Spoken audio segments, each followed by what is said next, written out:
Mga kapatid, ngayon sasagutin ko ang issue tungkol sa kamatayan.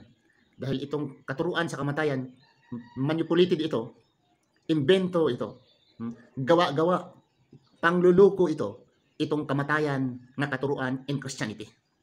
Na dumating raw ang kamatayan sa mundo dahil sa kasalanan ni Adan at ni Eva. Namamana natin yung kasalanan, and bigyan ng conclusion, ang sinungaling na Paul, sabi niya, the wages of sin is death. Ang bayad sa kasalanan ay kamatayan. Hoy, hindi po yan totoo. Una, hindi ho Diyos si Paul. Hindi rin siya propeta. Ha? Hindi din siya apostol. Sinungaling siya, balingbeng na tao. Marami akong pruweba niyan. Ano ba ang katotohanan sa Islam tungkol sa kamatayan? Mabasa po ito sa Surah number 67, verse 2. Sabi dito, ng Allah mismo ang nagsasabi. Okay? A'udhu billahi minash shaitanir rajim. Alladhi khalaqal mauta wal hayata liyabluwakum ayyukum ahsanu amala wa huwal azizul ghafur. He is the one, in English, He is the one who created death and life. Marami talagang mga tao nga akala nga ang kamatayan ay dahil sa kasalanan. Wala palang nag-create. Kung ganun, God created life and He created death. He is the one who created death and life in order to test which of you is best in deeds. And He is the Almighty, all-forgiving. The Quran, it says that Allah created all things in pairs. Lumikha siya ng dilim, lumikha siya ng liwanag. Araw at gabi, pairs.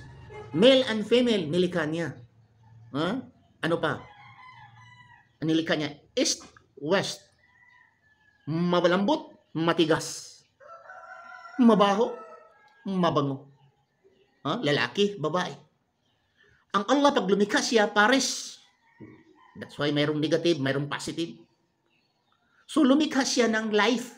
Ano ba ang pares ng life? Ano ba ang partner? What is the antonym of life? Meaning death. At it's very clear, alhamdulillah, na ang kamatayan ay likha ho ni Allah. At magpapasalamat tayo kay Allah na may kamatayan. Dahil walang kamatayan, yung mga taong may cancer, buhay sila millions of years. At sa Adam, hanggang ngayon buhay at ang mga anak niya, yung mga higanti noon, buhay noon hanggang ngayon, mga dinosaurs noon, mga higanting mga hayop mula noon, hanggang ngayon buhay, at ang iyong atong mundo ay hindi naman lumalaki. Ano kaya mangyayari sa atin? Kamatayan dumating hindi lamang sa tao, pati sa mga hayop, mga insektos, pati sa mga tinanim, mga punong kahoy, mga damo ay may kamatayan. Dahil likha ito ni Allah na may buhay at may kamatayan. Huwag tayong mag-imbento-imbento. Kasi kung pinagsabi ninyo, dahil sa kasalanan, dumating ang kamatayan, palay, wala palang creator ninyo. Ang creator ninyo ay kasalanan. He created death. Who created death? Sinong lumikha ng kamatayan? Yung kasalanan. Shirk kayo. You're committing shirk. Dahil ang lumikha pala ng kamatayan ay yung kasalanan. Kayong mga Christian, you are committing shirk, yung pagtatambal sa Diyos. Kinakambalan ninyo ang Diyos. Dahil sabi ninyo, dahil sa kasalanan ay dumating ang kamatayan. Anong ibig pala sabihin? Ang kamatayan, ang lumikha, ang kasalanan, ang lumikha ng kamatayan.